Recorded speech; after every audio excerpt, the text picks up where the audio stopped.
chapitre 35, verset 2. Jacob dit à sa maison et à tous ceux qui étaient avec lui, ôtez les dieux étrangers qui sont au milieu de vous. Purifiez-vous et changez de vêtements. Avant que le Seigneur ne s'adresse à lui, à ce moment, Jacob connaissait beaucoup de choses, mais il a dit très peu, il avait dit très peu de choses.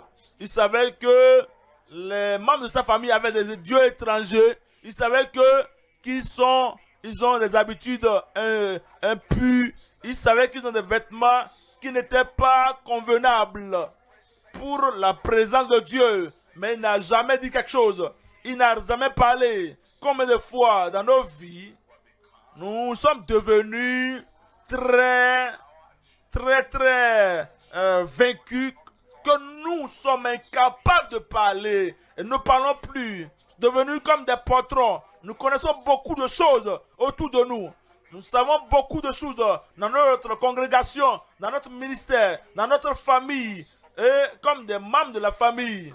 Mais nous sommes venus maintenant pour être tout simplement calmes.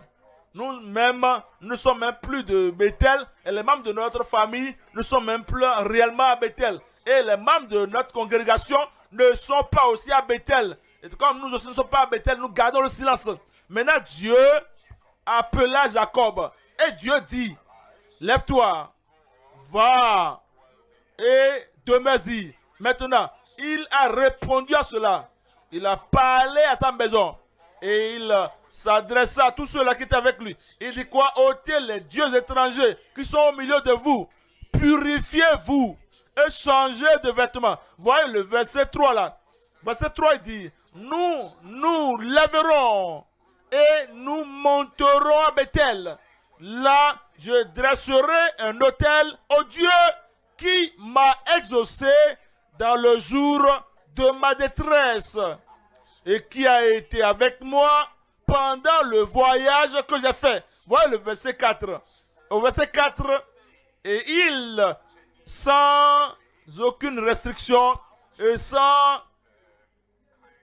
aucune forme de rejet de ce qu'il disait, et il donnait à Jacob tous les dieux étrangers, pas seulement un seul article, pas seulement une seule pièce.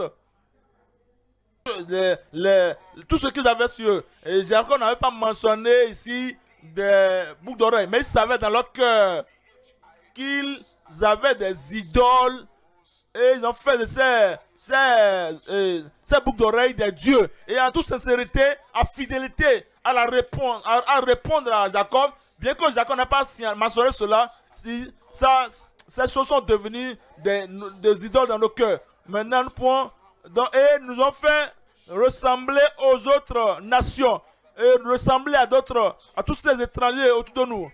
Nous avons amené ces choses. Bien que Jacob n'ait pas mentionné ces choses, nous savons que ces choses sont devenues nos idoles. Et Jacob les enfouit sous les térébintes qui est près de Sichem. Qui est près de Sichem. Maintenant, Jacob n'avait pas pris ça pour les vendre aux Sichémites. Mais vous savez, ces Sichémites sont tous morts. Mais les femmes étaient encore vivantes. Parce qu'ils avaient épargné les femmes. Ils n'avaient pas donné ces boucles d'oreilles à ces femmes pour dire, je ne peux pas boire, mais je ne peux pas, comment est-ce que je peux casser ces bouteilles de billets? Je vais les vendre et avoir l'argent. Ils ne l'ont pas fait. Je ne peux pas fumer cela, mais j'ai des paquets de cela.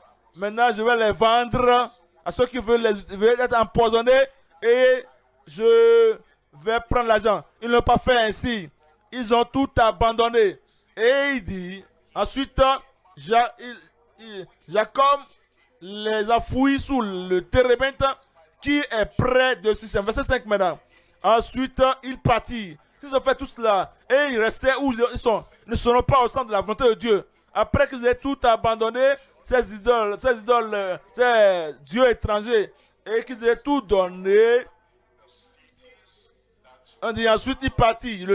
La terreur de Dieu se répandit sur les villes qui les entouraient et l'on ne poursuivit point les fils de Jacob. Nous considérons trois choses ici, trois éléments ici. Josué, où Josué s'adressait aux enfants d'Israël, il dit d'accord, vous voulez servir Dieu?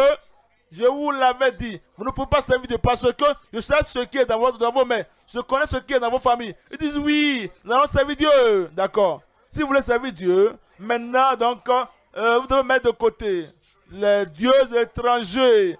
Ôtez donc les dieux étrangers qui sont au milieu de vous et tournez votre cœur vers l'Éternel, le Dieu d'Israël. 1 Samuel chapitre 7. 1 Samuel 7 verset 3. 1 Samuel 7 verset 3. 1 Samuel 7 au verset 3. 1 Samuel 7 verset 3.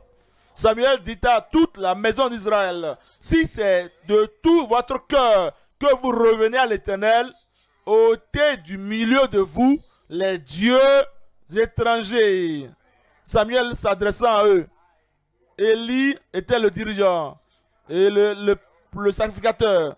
Et ici, Samuel était comme un stagiaire, un petit ouvrier. Il a vu ce que faisait Phiné et il ne pouvait rien faire. Il était un petit garçon. Il a vu la négligence d'Élie. Il ne pouvait rien dire. Il était un petit garçon, mais il savait qu'il y avait des dieux étrangers parmi le peuple.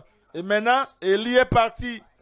Et Phiné sont partis. Dieu l'a maintenant suscité. Il est maintenant le porte-parole de Dieu. Maintenant, et comme il est là maintenant, il peut parler. Quand Dieu t'amène, te fait entrer dans le leadership, les choses que tu as rencontrées sur le terrain, que tu vois, tu ne veux pas seulement garder le silence et dire, ça c'est ce qui cela a été. Si je veux être un dirigeant acceptable devant le peuple, et ils ont toutes ces choses, tous ces dieux étrangers, tous ces habits, les vêtements étrangers, avant que je ne vienne, qui suis-je pour doiter le peuple à ces choses? Il peut me rejeter et me jeter. Non, jamais Samuel. Samuel a parlé, il a dit à la foule, à toute la maison d'Israël, si c'est de tout votre cœur que vous revenez à l'Éternel, ôtez du milieu de vous les dieux étrangers et les astatés. Dirigez votre cœur vers l'Éternel. Servez-le. Servez-le, lui seul.